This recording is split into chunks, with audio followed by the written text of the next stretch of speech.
Alors, c'est le moment où Noël s'en mêle. Chaque matin, Mathieu Noël va nous livrer sa vision de l'actualité, mais je vous pratique depuis assez longtemps maintenant, Mathieu, pour savoir que ce matin, l'actualité, ça va être moi. Oh, dans mes bras, Einstein. Oui, mon patounet, en cette matinale inaugurale, comment éluder le séisme éditorial et surtout financier, on va pas se mentir, que constitue votre transfert rue François 1er? Première question qui intrigue les observateurs.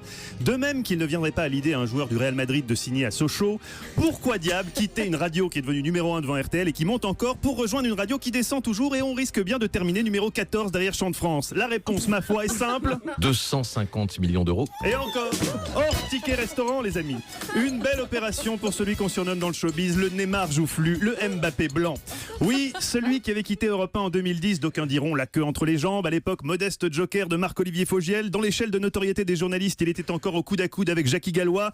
Personne donc, ou presque, ne le connaissait. Vincent Hervouet, vous qui connaissez tout, vous connaissez Patrick Cohen en 2010, soyez honnête. Pas du tout. Pas du tout, bien sûr. Si, Patrick Cohen revient donc 7 ans plus tard, auréolé d'un immense succès. Pour qui connaît un peu l'Olibrius Cohen, individu ataviquement imperméable au concept de modestie, le risque était grand d'un retour triomphal, revanchard, voire clinquant. Heureusement, Patrick a su éviter cet écueil.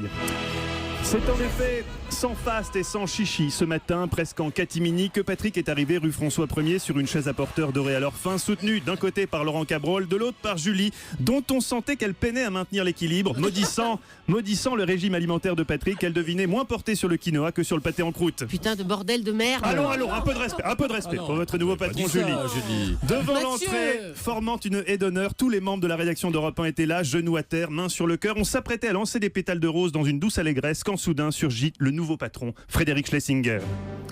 Schlesinger, contraction effrayante de Schiller et de Schwarzenegger. Vu sa poigne de fer, une chose est sûre, en termes de management, on ne s'oriente clairement pas vers de la cogestion. Schlesinger préférant visiblement le pragmatisme à la poésie. Je suis pas venu ici pour qu'on se fasse des toutouches sous la douche, tas de con. Le ton est donné. Voilà, moi qui suis dans cette maison depuis longtemps, je crois que cette fois c'est la bonne. Évidemment, pour ceux qui viennent du service public, il va y avoir un temps d'adaptation. On est épargné ce matin, mais dans quelques jours, la pub va faire son grand retour. Vous découvrirez, chère Hélène Jouan, ce que c'est que de tenir un bel édito politique et de ne pas pouvoir aller au bout parce que la régie vous fait signe qu'il faut lancer le spot cochonou. Alors qu'Emmanuel Macron s'enlise dans les sondages, une évidence s'impose. Et si l'héritage social-démocrate, le terreau progressiste...